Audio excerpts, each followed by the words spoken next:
Hello friends, this is a 2019 February NPTEL DBMS course week 1 assignment. Here is the first question. The question is, which of the following statements is correct about ER model? Which of the following statements is correct about ER model? Okay, now option A, ER model is a way of structuring data using relations. Structuring data using relations is in relational model. Okay, it is in relational model, not in the ER model. So option A is wrong. Option B says ER model consists of set of entities and relations among these entities. So it is a true statement because ER model is to structure the set of entities and relationship among the entity sets. So option B is the correct answer. Now look for option C. ER model consists of collection of records connected to one another. Say means this is record 1, this is record 2, this is record 3 and so on. If the records are connected to one another like this, this is representing a graph structure. Representing the database in the form of graphs, we call it is a network model. Okay, we call it is network model. So that it is also incorrect for ER model. And coming to option D, ER model consists of collection of data organized into a tree-like structure. If data is organized in the form of tree data structure, we call it is a hierarchical model. Okay, it is called hierarchical model. So for the question, that is, which of the following is correct about ER model? So that option D is also incorrect. Answer will be option B. Now coming to question number 2. Identify the valid primary key attribute for the below mentioned table. First you should understand what is primary key. Primary key is one which is set of attributes, okay, which is set of attributes uniquely identifies each tuple. Okay, if it is identifying uniquely each tuple, that set of attributes is called key, and one of the key attributes of a relation will be used as a primary key. Now here this is a table is given and the question is identify the valid primary key. And one more thing, primary key should not contain duplicates. Okay, no duplicates and no null values. So means if I am declaring some column as primary key, that column should not have duplicates, that column should not have null values. Now check each of the option. Account number. Now here you observe all the account numbers in the given table. All the account numbers in the given table are uniquely defined and no account number is null. Then we can say account number is a primary key. Now here option B says name Rohan. Just observe, because Rohan is duplicated for multiple times, so name is not a primary key. Option B is incorrect. Now look for option C. New Delhi, Chennai, Kolkata, Bangalore, New Delhi. Again you observe New Delhi is repeated for 2 times because duplicates are there. Branch name is not a primary key. Similarly you can look for the balance. Here the 2 tuples having the same balance as 25,000, 25,000. If it is a primary key, it should not have duplicates. So option C is also incorrect. So answer for the question is account number, which is a primary key for the account.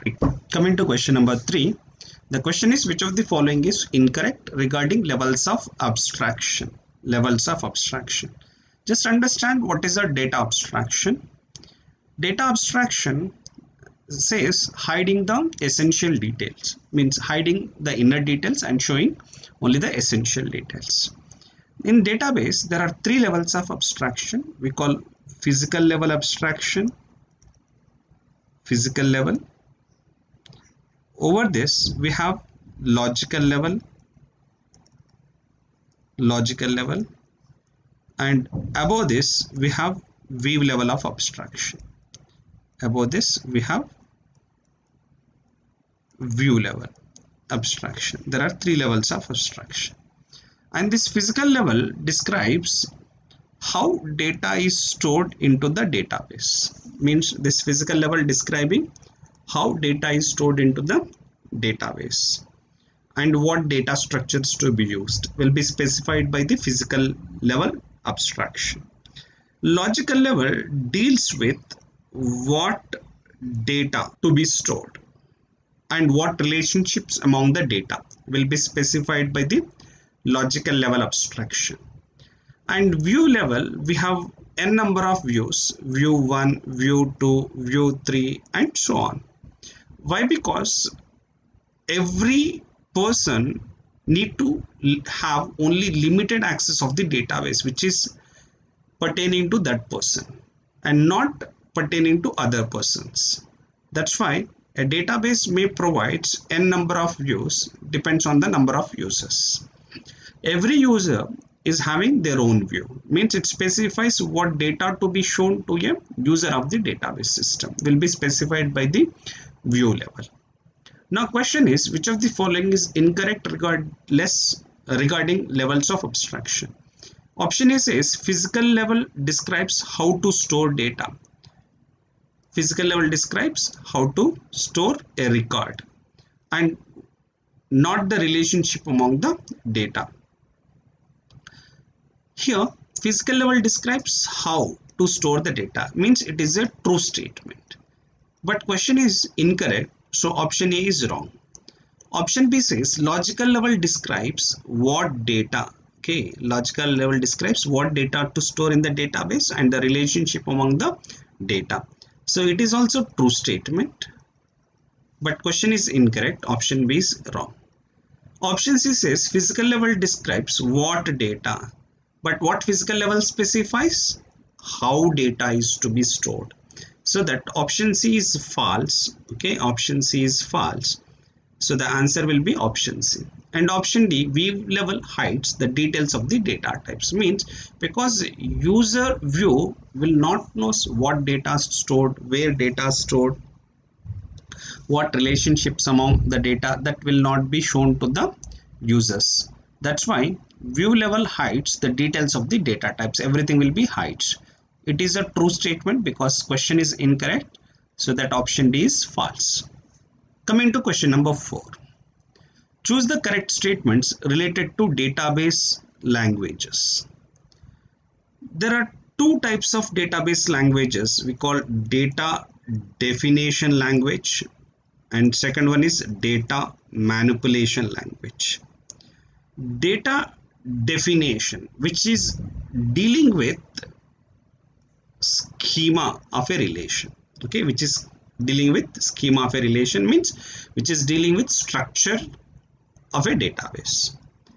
DML, we call data manipulation language, which deals with data that is there in the database. Data manipulation language. So coming to option A, the output of DDL is placed in the data dictionary which contains the metadata. So the output of DDL, say we have a create table command. Okay, we have a create table query. Say if we are creating a table student with some attributes like roll number, integer, name, say character of 10. Likewise, if you store some data, if you create some table, this information will be stored into the database dictionary. We call it as a metadata of the database, means it is data about the data. This is a true statement. Option A is correct. Option B says DML helps in alteration to the table. Alteration to the table means add a column, add column, renaming the column, adding, renaming, dropping the column, drop the column. This is called altering. So add column, rename column, drop the column, drop the table.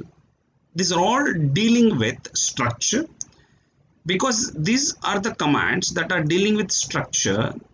So these commands will come under data definition language statements. So that option B is incorrect statement.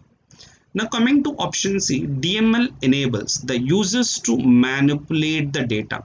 DML deals with data in the database. It is manipulating the data, so that option C is correct.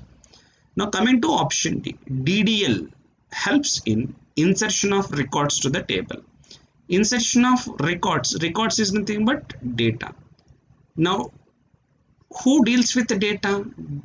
DML deals with the data, but in the option given DDL, which is incorrect statement. Now coming to question number 5. A bank wants to make the account number of the customer a specific type. Okay, account number of a customer, a specific type of key in the accounts relation, such that no duplicate entry or null value should be allowed for it, and other relations must be able to reference it. Okay, other relations must be able to reference it. Now the question is, which of the following key type would be most suitable for the requirement? Option A given, unique. Unique allows null values. Unique allows null value. Because unique allows null value, in the question it is given no duplicate entries and no null value. So option A is incorrect. Not null. If it is not null, it allow duplicate entries. Because it is allowing duplicate entries, but question says no duplicate entries, B is incorrect. Now we tie with C and D option, primary key, foreign key. And here primary key is not for referencing, so that primary key is incorrect option. And foreign key makes other relations must be able to reference it. So means suppose a student is a table and enroll is another table. So here I do have some data like this, roll number, name and all. And here enroll is also contains some details about roll number, course number. And here I am calling roll number is a primary key, here roll number is a foreign key. So means this foreign key is referenced by the student table, means other table is referencing this table enroll, so that this roll number in the enroll table we call foreign key. Okay, so means foreign key allows other relations must be able to reference the child table, so that foreign key is the correct answer for the question. Question number 7. Pick the correct type of join which returns all matched and or unmatched rows from the tables. See, join always returns the matched rows, as you know that. Here the first option is called equi-join. Equi-join. See, this is a table A, this is table B. If you perform equi-join between table A and table B, you will get only this matching rows in the output. But question is matched or unmatched rows from the tables. So that option A is incorrect because it doesn't returns unmatched rows. Now left outer join. Suppose we have a join that A left outer join B, because left outer join returns all the unmatched rows of left side table also. Suppose A is in the left hand side, left outer join B, so that matching rows of A and B in the output along with non-matching rows of A in the output. Okay, now right outer join will give you matching rows all the non-matching rows in the right side table. Say assume A right outer join B, B is having some non-matching rows, that is in the output. But you observe full outer join. Full outer join returns matching rows. These are the matching rows possible, along with non-matching rows in the left hand side, also with non-matching in the right hand side. All will be in the output. So the most appropriate answer is option C, so that I can say B and D is also incorrect options. Coming to question number 5. Consider two relations R1 and R2. Here given two relations. Pick the correct operation from the following that compute the relations having the set of attributes belonging to relations R1 and not belongs to relation R2. What it says, it should belonging to R1, not belonging to R2. Belonging to R1 but not belonging to R2. So here but not in relational algebra or in a query language, we represent with minus operator. It means R1 minus R2. This minus operator we call it is a set difference operator. We call set difference. Set difference is it finds all the tuples of R1 but not R2. What union makes? Union combines the tuples of R1 and R2. But question says R1 but not R2. Option A wrong. Intersection gives you common tuples, means R1 intersection R2 will give you common tuples. So option B is wrong. Join, just now we discussed in the above question, join will give you matching rows. Okay, so means it is almost same as intersection, so it is also incorrect. Now correct option is set difference operator. Set difference operator also called minus operator. So answer for the question is option D. Now question number 9 is, which of the following is true about data independence? Here data independence is, it is the ability to modify schema definition in one level without affecting schema definition in the next higher level. What does it mean is, suppose I am doing some changes in the logical level. Okay, so that these changes in the logical level will not makes any sense in the higher level. Okay, any sense in the higher level. What does it mean? Suppose in the logical level I do modification to some schema. I do some modification to the schema and its definition. So what modification we have done in the logical schema will not be known at the person in the view level. So means suppose I am a customer of a bank. Okay, I am a customer of a bank, say customer 1, and there is an account table in the logical level. There is an account table in the logical level. Its structure is altering. Its structure is altered. Altering this structure will not be known to the customer. Means if I do some modification in one level, its next level cannot be affected. Suppose I do storage of this account records in the physical level from one location to another location. I'm just relocating in the disk from one place to another place. Just relocating from one place to another place should not affect the logical level. When you're doing modification in the logical level, it should not affect in the view level. That is called data independence. So that option A says to modify schema definition in one level without affecting the schema definition in the next lower level. It is incorrect statement. And option B says to modify schema definition in one level without affecting schema definition in the next higher level. It is perfectly right statement. Option C says to modify data in one level without affecting data in the next lower level. Without affecting data in the next lower level. To modify data in one level without affecting the data in the next higher level. So means these two are ruled out directly, we can say. Why? Because data independence deals with the schema. We call data independence deals with the schema, or we call it is dealing with the structure of a relation, but not with the data. But in option C and D, it is given data. So that option C and D are ruled out, are wrong options. Coming to question number 10. In question number 10, consider the student table. Registered number, name, department given.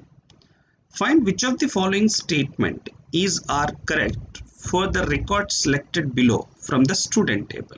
Now question is, find which of the following statements is or correct for the record selected below from the student table. So this is a table and this is a result after executing some statement on the table. Now which query is the correct? Option A says find the students who belongs to CSE department. Say in such cases, find the students who belong to CSE department means we have to select those student records belonging to CSE department. True, it is false, it is false, it is true. So what records are selected? 1 Sam CSE and 10 John CSE. So these are the two records. So that option A is perfectly right. Look for option B. Find the names of students who belong to CSE department. So these are the two tuples of CSE department. Now what the B query says, it is to find name of the student. Name of the student means what are the name of the students who belongs to CSE, Sam and we have John. Okay, these are the two records in the output. But what the result is given, not only name, it is also showing registered number and department. So option B is incorrect. Option C says find the students whose name is either Sam or John. So either or means either it should be true with Sam or it should be true with John. So it is true with Sam, it is true with John, and remaining two are incorrect, and all the attributes are in the output. So it will give you similar output. So option C is also correct option. Now coming to option D. Find the students whose registration number is either 1 or 10. So registration number 1 true, 1 true, 10 true. It is wrong. So how many tuples are satisfying the registration number 1 or 10? 3 tuples. But how many tuples are in the result of the query given? 2 tuples. So that option D is incorrect option. So answer for this question is both option A and option C.